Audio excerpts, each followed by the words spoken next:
écoutez Radio Ma'arif.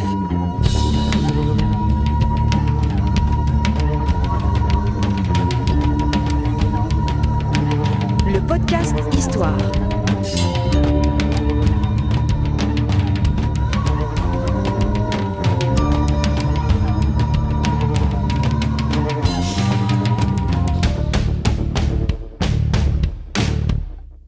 La saison 3 du podcast Histoire vous est offerte avec le soutien de Maroc Télécom.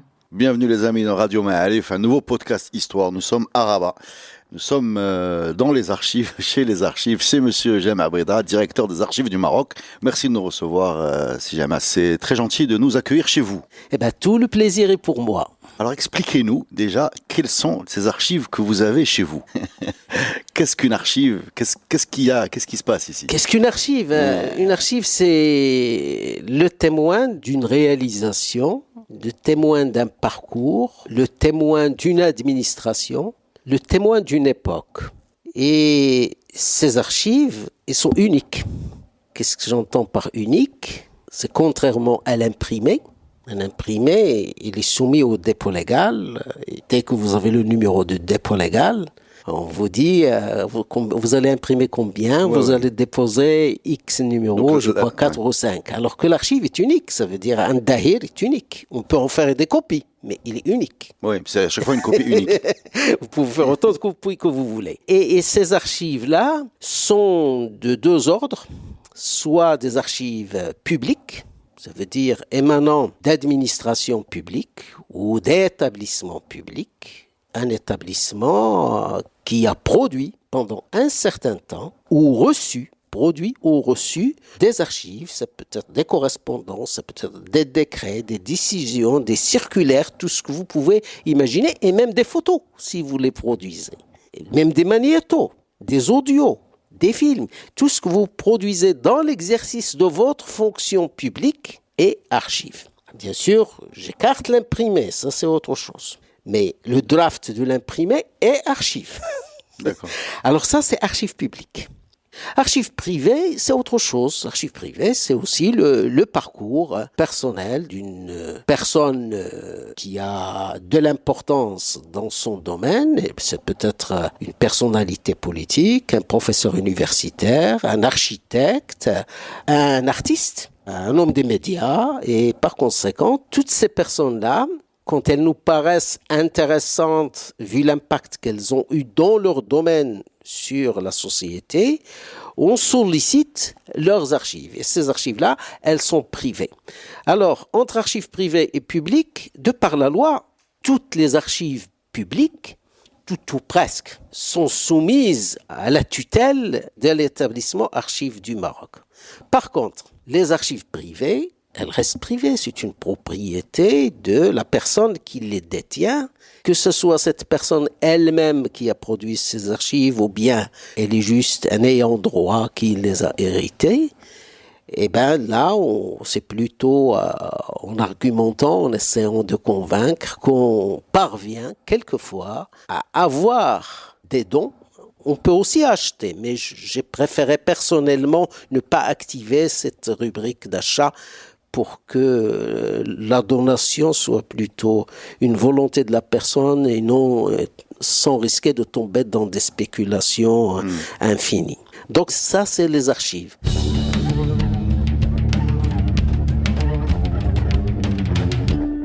Qu'est-ce que nous détenons aux archives du Maroc ? Nous détenons les deux. Les deux, en tout cas ce que nous avons pu classer aujourd'hui ou avoir, c'est les archives publiques produites au Maroc ou les archives privées produites au Maroc.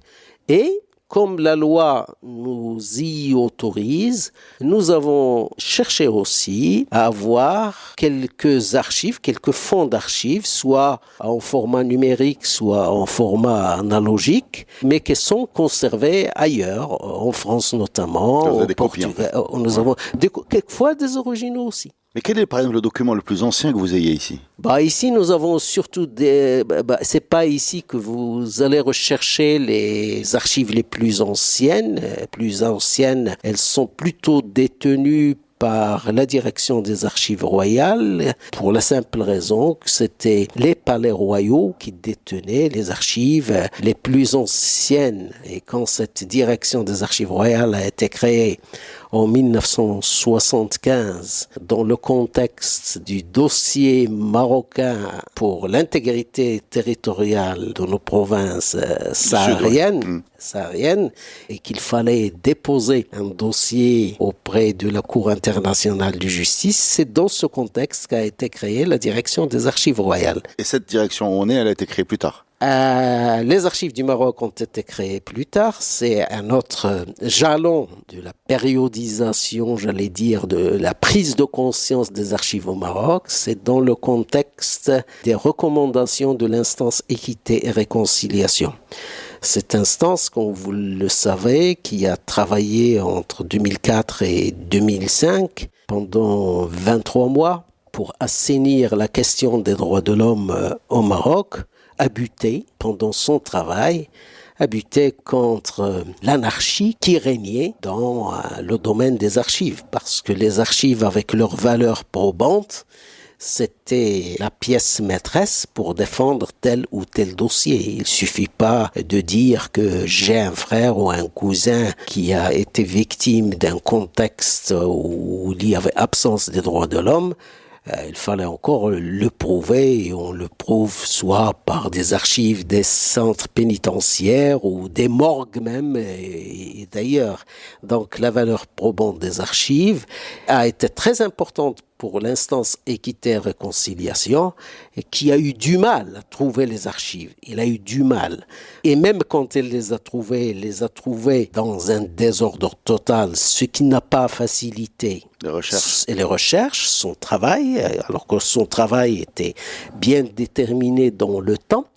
Et puis, quelquefois même, il a buté mauvaise volonté. Mauvaise volonté, pourquoi ? Parce qu'il n'y a pas un texte. Il n'y a pas un texte réglementaire, un texte juridique, un texte relatif aux archives. Par conséquent, lorsque cette instance contre vents et marées a fait ce qu'elle a pu pour proposer notamment des réparations aux victimes, réparations individuelles ou collectives, dans le rapport qu'elle a soumis à Sa Majesté, il y avait, entre autres choses, la nécessité de doter le Maroc d'une loi des archives, une loi relative aux archives, parce qu'on n'en avait pas une. Il y avait une petite loi obsolète qui date de 1926 sous le protectorat français, mais le Maroc indépendant n'a pas du tout accordé d'importance à cet aspect d'un État moderne. Donc parmi ces recommandations, une loi des archives qui a vu le jour enfin le 30 novembre 2007, que j'ai pu consacrer comme journée nationale des archives, le 30 novembre de chaque année.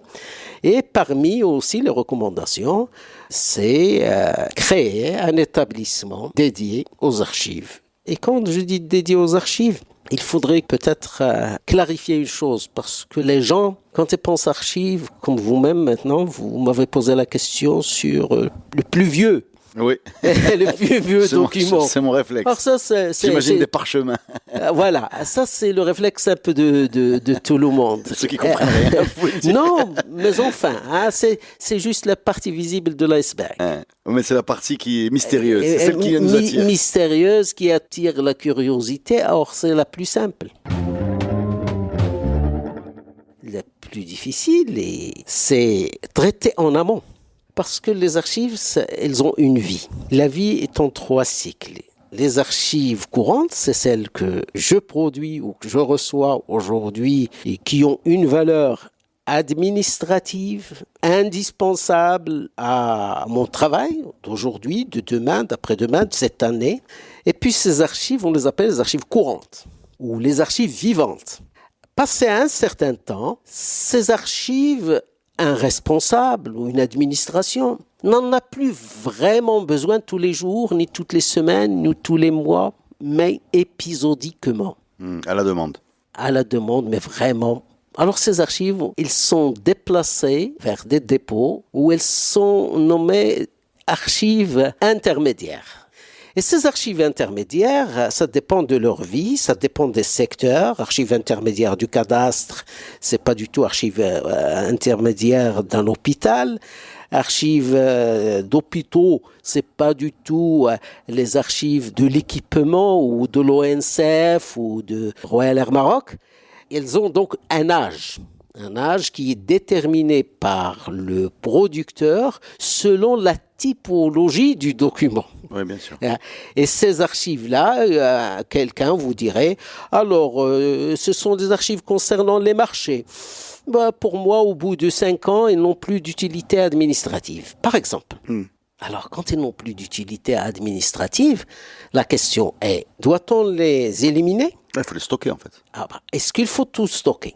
That's the question. Est-ce qu'il faut tout stopper? Non.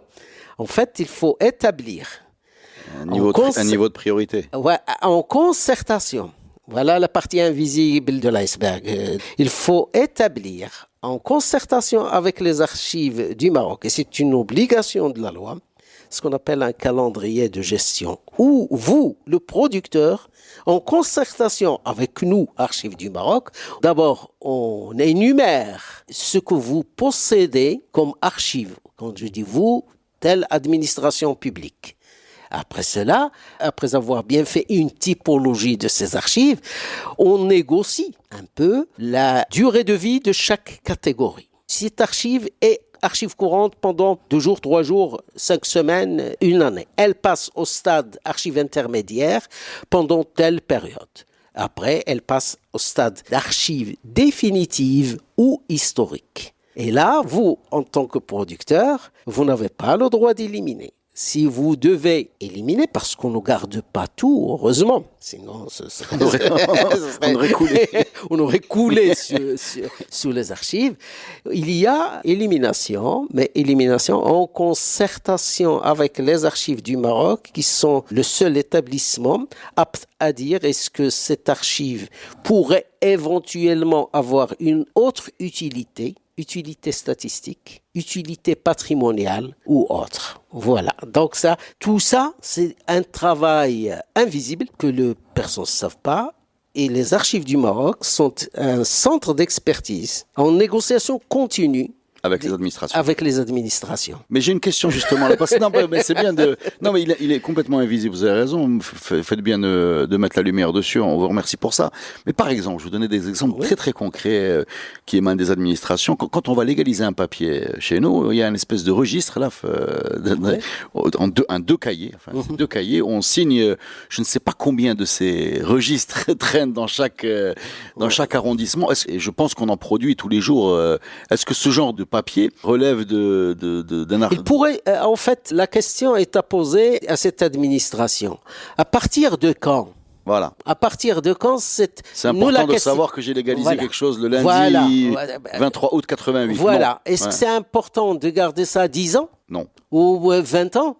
Non. Alors là, c'est ce que j'ai appelé... Par contre, les archives pénitentiaires, par exemple, c'est important de savoir que... Ah oui.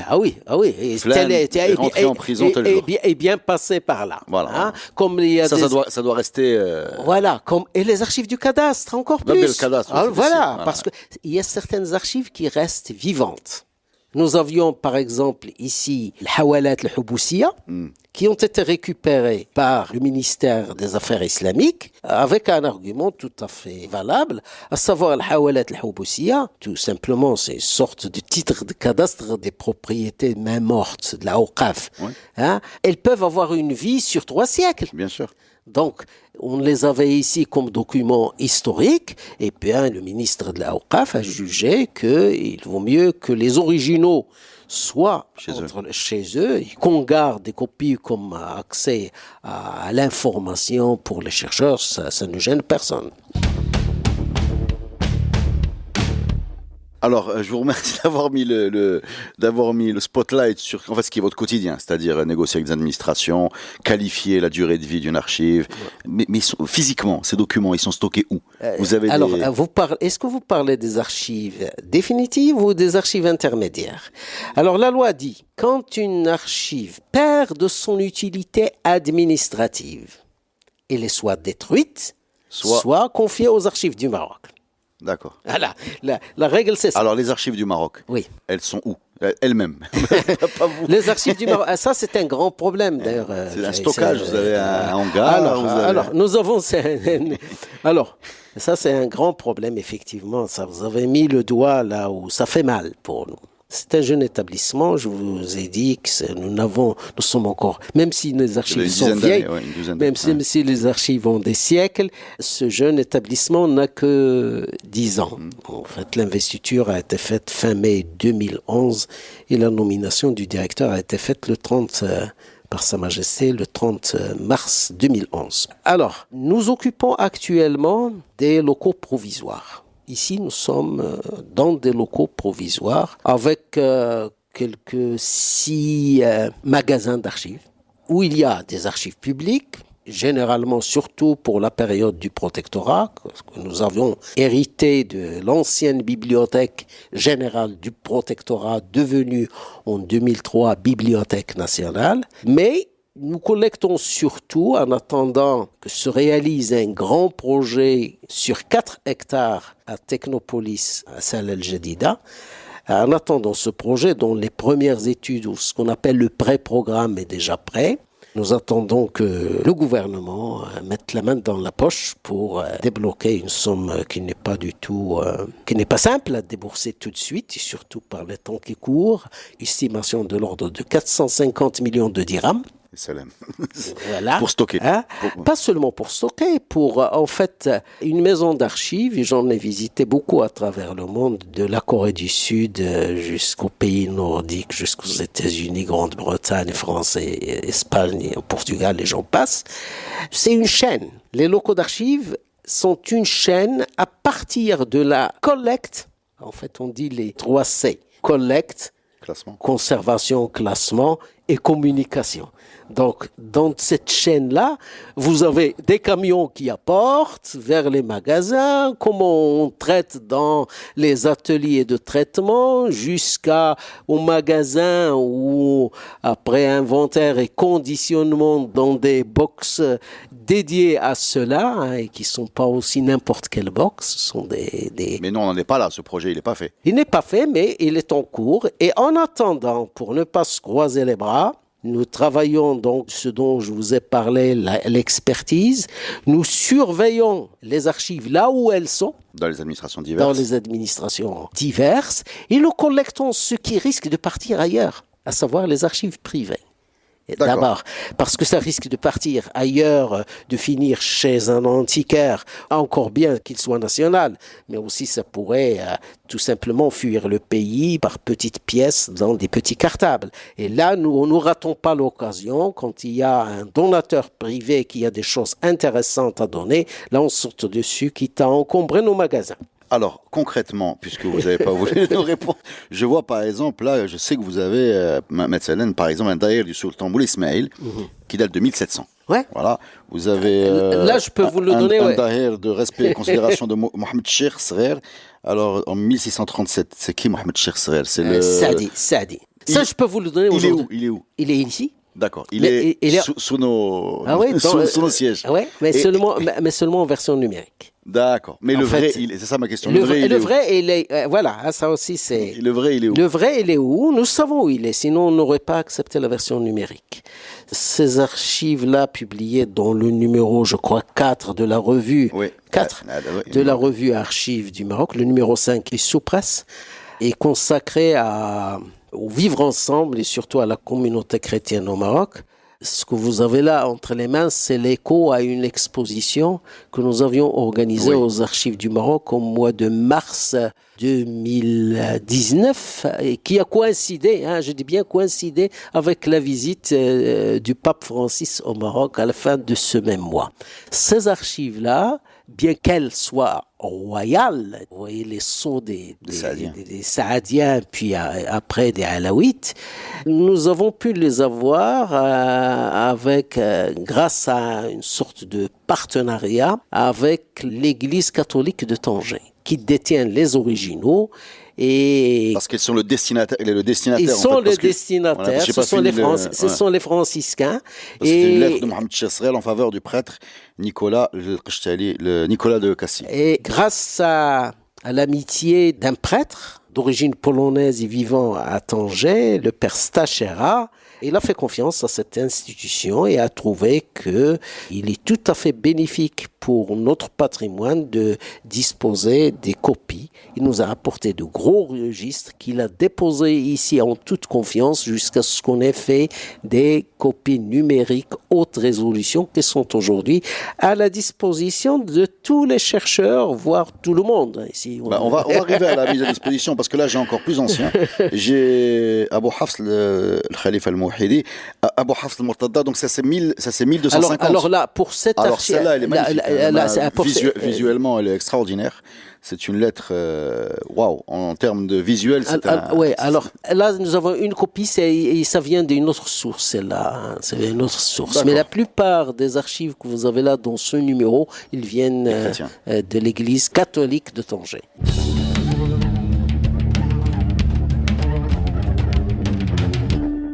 Mais est-ce que vous avez, vous, dans cette période, donc les Saadiens par exemple, est-ce que vous avez des originaux ici ? Ici, non, nous avons surtout des copies, soit dans ce fonds-là, parce que la nomination des fonds porte souvent le nom du donateur ou de la provenance, mais nous avons aussi quelques bonnes copies dans la section historique qu'avait patronné Henri de Castres.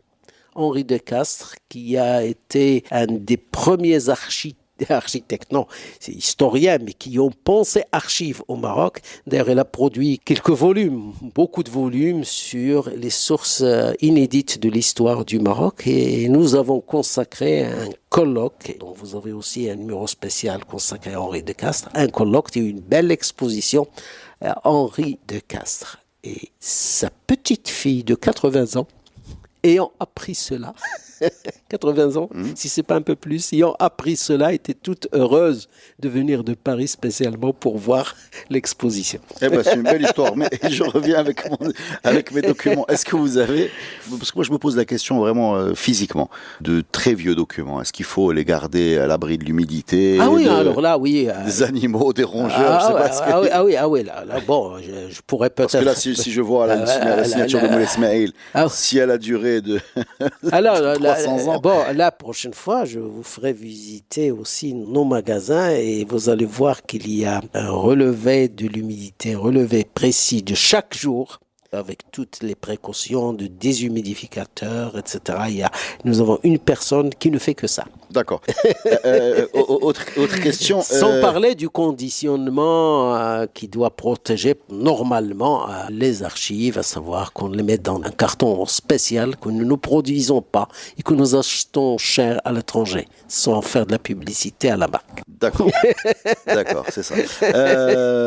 Question, est-ce que vous avez déjà eu des regrets, dans le sens où vous avez vu surgir à l'étranger des documents que vous aurez bien voulu avoir chez vous en originaux? C'est-à-dire les collections privées, vous avez dit qu'ils s'échappent, c'est de la propriété privée, donc chacun en fait ce qu'il veut. Mais est-ce que vous avez déjà eu comme ça... des regrets, oui. Regardez sur Internet en disant, zut, celui-là on l'a loupé, il devrait être chez nous. Oui. Oui, ça arrive souvent qu'il y ait des archives vendues chez les antiquaires ou même seulement déposées, mais qui ont été transférées. Je vais être gentil, transférés du Maroc pendant la période coloniale vers certains pays comme la France et l'Espagne. Des originaux que j'ai vus, de mes propres yeux vus dans certains magasins et qui ont normalement leur place ici. Et justement, alors, puisqu'on parle de ça, il y a un enjeu quand même, il y a un enjeu y compris politique, de récupérer parfois... Alors je pense par exemple, je ne sais pas si c'est vraiment dans vos attributions, mais la fameuse bibliothèque de Moulay Zidane, qui est à Escorial ou Escorial, je ne sais pas comment il faut dire. Escorial, oui. Escorial en Espagne depuis 1600 et quelques, qui a été l'objet de tout un imbroglio avec jusqu'à Moulay Ismail qui essaie de la récupérer, les ambassadeurs qui partent et qui reviennent. Est-ce que vous aimeriez la récupérer? Non. Pourquoi? Parce que j'ai d'autres priorités, tout simplement. D'abord, j'ai d'autres priorités parce que ici, on s'intéresse beaucoup plus aux archives qui reflètent le côté administratif du pays, le côté fonctionnement du pays, alors que ces archives de l'Escorial que j'ai été voir, c'est généralement beaucoup artistique, presque, on a envie de dire. de littérature, de théologie. En fait, ce qui était le dada de l'époque, les grandes bibliothèques, c'était surtout la littérature, le fiqhiyat, etc. Et dont, peut-être que je ne vous l'apprends pas, mais une copie se trouve à la Bibliothèque nationale. Oui, depuis la visite du roi à l'Espagne. Depuis la visite du roi d'Espagne, et une deuxième copie, je crois, se trouve à la bibliothèque Hassaniya à Touarega. Donc ici, la priorité, c'est pas du tout. On nous propose quelquefois des manuscrits sur l'astronomie, etc. Ce n'est pas notre point de, j'allais dire, c'est pas. Non, mais, oui, j'ai bien compris votre esprit parce qu'à partir du moment où vous avez parlé de l'instant équité et réconciliation, on a bien compris que l'objet ici, c'était d'avoir quelque chose qui permet de travailler, de documenter et de se référer. Voilà. C'est bien ça. Alors que l'autre aspect que vous évoquez, qui est aussi important, mais je dis seulement qu'il n'est pas une priorité. Non, j'ai compris. C'est juste. Ça serait peut-être plus la bibliothèque, les archives royales. À la limite. Et la Bibliothèque nationale. La Bibliothèque nationale a beaucoup de manuscrits. Alors nous, on a quelques manuscrits, mais vraiment par hasard. Ça veut dire, en fait, quand je dis par hasard, vous avez un donateur qui voudrait donner ses archives, ce que j'appelle archives, et puis il se trouve qu'il voudrait que ces archives ne soient pas éparpillées et que dans ces archives, il y a 3 ou 4 manuscrits. Donc là, on récupère.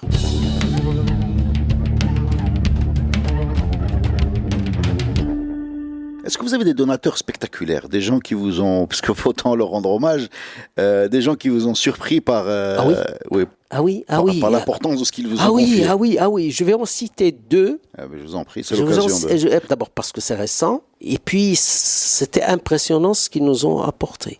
Et ce sont 2 donateurs originaires de Tétouan. En fait, la veuve d'un diplomate marocain qui s'appelle Tahami Afailel. Grâce à l'amitié d'un ambassadeur, entre guillemets, des archives du Maroc, des gens par amitié tout simplement, un ambassadeur qui, pour ne pas le nommer, s'appelle Younes Sebah, il est de Tanger, a convaincu cette famille, après le décès de l'ambassadeur, il a été ambassadeur en Irak, en Jordanie et je crois en Argentine, et ces archives-là ne reflètent pas du tout sa fonction, mais il a été un grand collectionneur à titre privé, il a été un grand collectionneur de lettres royales, d'écrits, de tout ce qu'il a trouvé, c'était son dada, il a acheté, il a hérité, une grande famille de Tétouan. Ce monsieur étant décédé, je crois, au mois de septembre dernier, sa veuve a trouvé que ces prunelles de ses yeux, qui étaient ces archives-là, parce que quand elle était à la retraite, elle passait des jours et des nuits à consulter, à trier ces archives, il aimait ça. Et cette dame, je l'appelle Al-Khadija, est venue nous apporter des centaines de lettres et de correspondances originales qui pourrait être une mine d'or pour un chercheur voulant, par exemple, faire l'histoire sociale, économique, culturelle de la région nord, particulièrement Tétouan et les environs. Donc ça s'est passé il n'y a pas très longtemps. Vous avez trouvé des échos dans la presse écrite et aussi un communiqué de presse dans notre page Facebook, sans parler de plusieurs interviews données à ce propos. Un deuxième fonds, et alors là, que des originaux. Et certains originaux même mis sous verre. D'accord. Ça veut dire que le monsieur, le regretté Tahami Afailel, adorait ces archives.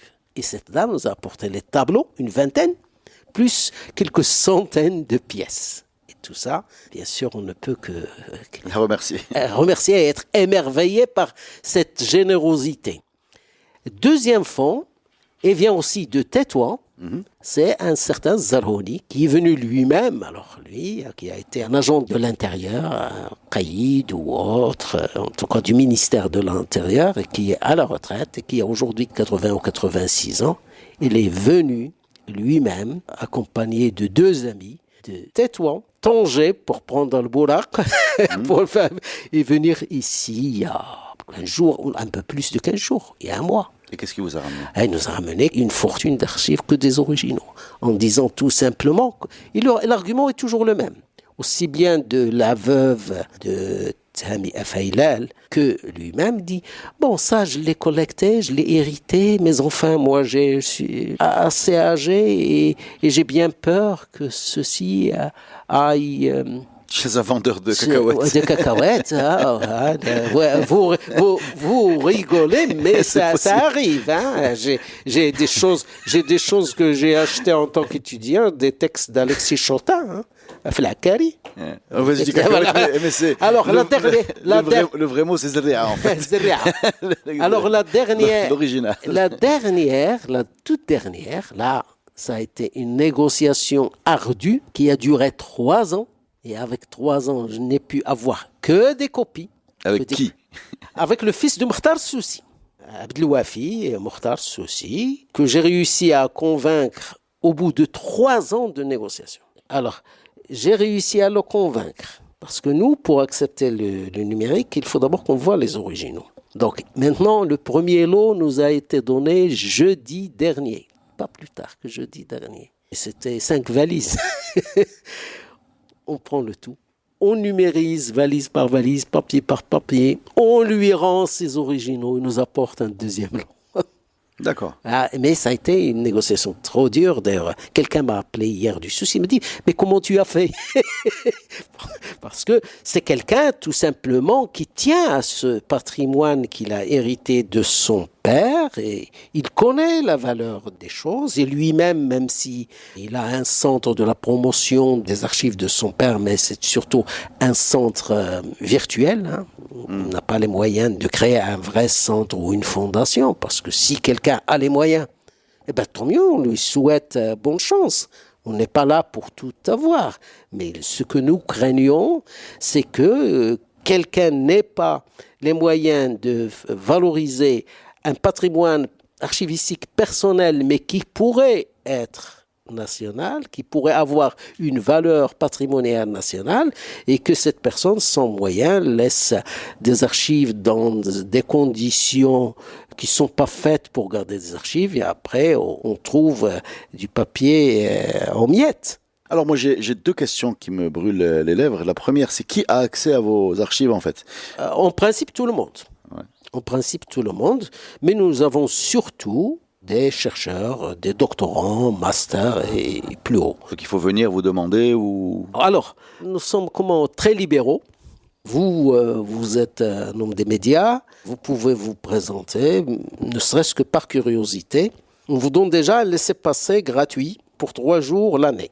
Ça veut dire tout simplement pour satisfaire votre curiosité. Le teasing, ça s'appelle la bande-annonce. Voilà. Non, parce que tout simplement, on ne sait pas, vous ne savez pas vous-même que nous détenons ce que vous recherchez. Donc vous montez, vous cherchez dans les catalogues, beaucoup sont numériques, les inventaires, et puis après, soit vous dites « Ah oui, vous avez des choses qui m'intéressent », et là vous avez votre carte annuelle sur simple présentation de votre identité et votre sujet de recherche annuel, et puis voilà, vous avez accès à tout, et vous êtes, mais je peux même vous dire que vous êtes servi ici en moins de 10 minutes. C'est une carte payante? C'est symbolique, 100 dirhams pour le commun des mortels, 50 dirhams pour les étudiants. L'année. Pour l'année, effectivement. C'est juste pour... C'est symbolique, ouais. C'est symbolique. C'est juste pour dire qu'on n'entre pas aux archives comme on Mais qui vient? Vous avez qui, en fait? Bon, nous avons des chercheurs marocains et étrangers. Nous en avons reçu. Nous avons reçu des Japonais, des Américains, des Français, beaucoup de Marocains, bien sûr, la majorité, des Israéliens, il y a de tout. On n'a pas des masses, hein. La salle, qui est une petite salle pour 40 fauteuils, 40 chaises. Bon, si on a une dizaine à la fois, c'est pas mal. Alors, autre question, est-ce qu'il y a des archives secrètes? Oui. Oui, c'est-à-dire qu'il y a des choses qui sont classifiées par rapport à... Oui, en fait, secrètes, quand elles contiennent surtout des données personnelles. Nous avons des archives de l'IER, de l'instance équité et réconciliation, donc des dossiers de supposées victimes qui ont présenté leur dossier à l'IER. Et toutes ces victimes, bien sûr, pour appuyer leur dossier, c'est plein de certificats médicaux et autres. Toutes ces archives-là, on est en train de les inventorier à la pièce avant de les mettre à la disposition des chercheurs. Et aujourd'hui, hors de question de les voir, sauf une dérogation écrite de la victime elle-même, parce que la victime étant encore vivante, elle pourrait tout simplement nous attaquer parce que c'est des données personnelles qu'il ne faut pas communiquer. Il y a des secrets qui sont au nom de la vie privée, vous en avez cité un, il y a d'autres secrets qui sont au nom de la raison d'État ou de... Est-ce que vous avez des choses comme ça? Je pense pas à la raison d'État, non. Non, c'est surtout vie privée. Bon, à moins que vous considériez, je sais pas, l'épisode de Tazmamart et autres comme raison d'État. Mais en tout cas, c'est surtout les données privées. Et pour nous, il ne s'agit pas de mettre à la disposition des chercheurs ou de la presse des données privées.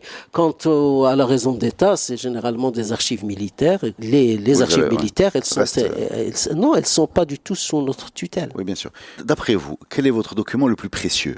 Alors, tous les documents pour moi sont précieux ici. C'est la prunelle de mes yeux, je ne vis plus que pour ça. Je suis le gardien du temple. Il y a quelque chose qui vous tient à cœur particulièrement, vous voulez mettre en avant, c'est-à-dire un document ou des documents ou une série de documents Ah ouais, qu'il faut... Non, peut-être pas qu'ils me tiennent à cœur, mais qu'il va falloir sauver. Oui, oui, vous m'y faites penser. Nous avons par exemple les séquestres de guerre. Qu'est-ce que ça veut dire, les séquestres de guerre? Les séquestres de guerre, tout simplement parce que c'est unique d'abord, c'est unique au Maroc, et puis sont dans un état physique pas très bon.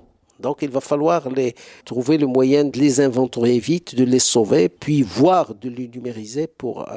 Mais excusez-moi. Alors, je vais vous expliquer parce que nous avons déjà consacré une exposition et un colloque à ces archives du séquestre à l'occasion du centenaire de la Grande Guerre, la Première Guerre mondiale. Oui, 14-18. Donc. 14-18. C'était, je crois, entre 2014 et 2018 que nous avions valorisé ces archives. Et on les appelle les séquestres de guerre parce que les autorités françaises entrées en guerre contre l'Allemagne a saisi toutes les archives des sociétés allemandes qui évoluaient au Maroc depuis fin 19e siècle et les archives de toutes les personnes protégées allemandes et austro-hongroises.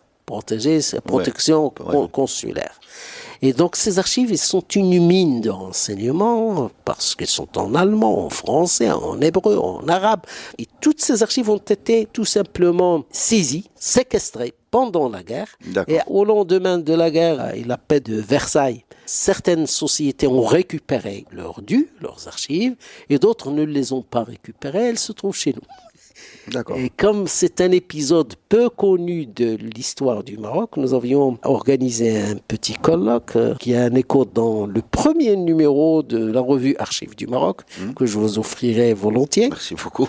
Et puis, j'ai peur que ces archives-là soient altérées par le temps, tout simplement. Elles ont plus de 100 ans et ont souffert. Et souffert dans la mesure où elles étaient stockées avant même la naissance des archives du Maroc à la bibliothèque générale du protectorat dans des conditions mauvaises, tout simplement. Donc, il va falloir aujourd'hui faire vite parce que quand même, je crois que c'est plus de 24 ou 25 mètres linéaires. Parce que nous comptons ici par mètres linéaires, les archives. Vous avez combien de mètres en tout chez vous? Nous avons plusieurs kilomètres. Plusieurs kilomètres linéaires. Deux dernières questions. Un mètre linéaire, c'est ça. Vous mettez des box et voici un mètre linéaire. D'accord. Vous avez plusieurs kilomètres. Ouais. Quelqu'un qui s'amuserait à tout lire en aurait pour. Oui. Non, dernière question. Vous avez dit tout à l'heure, on a un peu évoqué le sujet. Il y a la littérature coloniale. Je lis beaucoup de littérature coloniale parce que quand les Français arrivent au début du siècle dernier, ils écrivent beaucoup sur nous. Alors c'est à prendre parfois avec des pincettes parce que il y a un côté un peu, mais c'est intéressant. C'est intéressant. Et parmi ces choses intéressantes, il y a le fait qu'ils estiment que les Marocains sont pas du tout intéressés par leur histoire et que, en tout cas, c'est ce qu'ils disent. Je parle d'il y a 100 ans. Et c'est un peu aussi ce qui transparaît, c'est qu'il y a aujourd'hui un regain d'intérêt pour l'histoire, la mémoire. On a commencé à en rigoler quand on a parlé d'un parchemin qui pourrait finir chez Moulzélia. Et est-ce que vous avez l'impression, vous, aujourd'hui, par rapport à ce regard étranger, même la personne qu'on a nous-mêmes, qu'il y a une espèce de regain d'intérêt pour les archives, la mémoire? Alors, avant tout, je vais commenter la perception des étrangers. Ils n'ont pas tout à fait tort. Oui. Ils n'ont pas tout à fait tort, mais c'est paradoxal. Je dis paradoxal parce qu'autant les lettrés marocains et ceux qui avaient les moyens pouvaient acheter un petit manuscrit au Caire, au Cham, au Hijaz, un manuscrit soit du Coran, soit du Hadith, soit de la littérature, soit un manuscrit de Mutanabbi ou autre. Mais autant, vous avez parlé de la bibliothèque des Escorial, ça veut dire quoi? Que les gens qui avaient les moyens adoraient les livres, adoraient les manuscrits, adoraient les arbres généalogiques. Qui leur donnaient certaines faveurs. C'est un capital... un capital familial. Un capital fiscal. Immatériel. Mais qui pourrait verser dans le matériel quand on sait bien l'utiliser. Le paradoxe se trouve qu'avec ça, l'État n'a pas tellement pensé comme l'a fait l'Empire ottoman, l'État marocain, l'État chérifien marocain, n'a pas tellement pensé comme ont fait les Ottomans, à organiser les archives de l'État. Quand je parle des archives de l'État, je ne parle pas du manuscrit d'Al-Mutanabbi. Non, vous parlez par exemple des lettres. Des lettres, des missives, des dahir, etc. Ils n'y ont pas pensé. Ils n'y ont pas pensé. Il n'y a jamais eu, à ma connaissance du moins, des instructions allant dans l'obligation même de préserver ce patrimoine, de le garder, sauf quand ça avait un intérêt bien terre à terre, quand il s'agit de la hawalat, le huboussiya, etc., les biens, etc. Et quelqu'un qui n'est autre que Jan Potocki. Jan Potocki, c'est un grand érudit imprégné des idéaux de la Révolution française. Qui date de quand? Qui est venu au Maroc, d'ailleurs il a produit un petit livre sur sa relation de voyage. Il est venu au Maroc en 1791. Il a publié en langue française à Varsovie la même année. Et en 1791, il a constaté au Maroc que... mais peut-être que c'était un accident de parcours, mais en tout cas, il a décrit une situation dans son livre qui fait mal. À savoir qu'il a vu, au temps de Moulay Yazid, donc un des fils de Sidi Mohammed ben Abdallah, il a vu que des messagers viennent lire devant le sultan sous son ombrella, viennent lire les missives qui lui venaient des différentes régions du Maroc et le souverain donnait instruction de répondre à tel et à tel sur des questions bien précises. Et après cela, dit Jan Potocki, on a ramassé toutes les lettres pour les brûler. Et Jan Potocki de commenter dans son livre, ici le gouvernement n'est pas archivistique. Ben c'est le moins qu'on puisse dire, parce que là-dedans, mais il est même anti-archivistique. Et il a commenté, il a dit comment, si nous détruisons les témoins, les témoins d'aujourd'hui, comment les successeurs de demain peuvent-ils assurer la continuité? Mais comment vous expliquez ça? Moi, j'avais une théorie et je voulais vous la soumettre, mais vous l'avez détruite. Parce que moi, je me disais, avant de poser la question, je me disais, par exemple, dans ce qui est un peu les deux dernières dynasties récentes, donc les Saadiens et les Alaouites, on a bien vu que les Alaouites n'étaient pas tellement intéressés par garder les traces des Saadiens, y compris les tombeaux, etc. Donc, je me disais ça, mais maintenant, même récemment, ça n'intéresse pas. Alors, pour ce cas précis, j'ai avancé une petite hypothèse que ce n'était pas... parce que j'ai pas trouvé d'autres échos similaires ailleurs. Et que la période de Moulay Yazid, qui a duré 2 ans, c'était sanglante. C'était pas un vrai... non, c'était pas la gloire. C'était pas la gloire. Non, et donc... on en a beaucoup parlé dans un podcast consacré aux Juifs marocains, aux Marocains juifs. D'accord, ouais, où il y avait une certaine violence. Une violence contre les Juifs, contre les musulmans. C'est pas un exemple. Mais en tout cas, moi j'ai retenu cette idée-là depuis que j'ai eu l'occasion, peut-être par hasard, au gré des recherches, de lire ce passage. Et un jour, il y a un ambassadeur de Pologne au Maroc qui vient me faire une petite visite de courtoisie et qui me dit, vous savez, nous avons une petite gravure que nous voudrions offrir à une administration marocaine. Il n'a rien à faire à l'ambassade de Pologne. Ça concerne le bicentenaire, je crois, de Jan Potocki, mais nous l'avons proposé à tel ministère et à tel ministère, y compris le ministère de la Culture, mais personne ne nous a répondu. Personne ne connaît Jan Potocki. J'ai dit, mais moi je le connais. Vous pouvez me l'offrir? J'ai dit, bien sûr, on vous l'offre. Et cette gravure sur bronze faite par un artiste polonais vivant à Tanger pour célébrer le bicentenaire de cette visite. Je l'ai eue avec une petite cérémonie et maintenant elle est accrochée à la salle de lecture des archives du Maroc et chaque fois que je le regarde, je dis maintenant notre gouvernement est archivistique. Un défi à relever. Voilà. Merci, c'était un super entretien pour boucler la boucle de comment il faut devenir archivistique. Merci beaucoup, c'est Jem Abreda. C'était un très bon moment.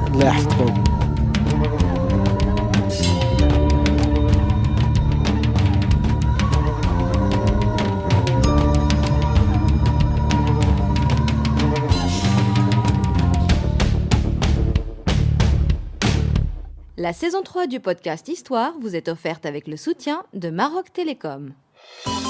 Maroc Télécom, un monde nouveau vous appelle.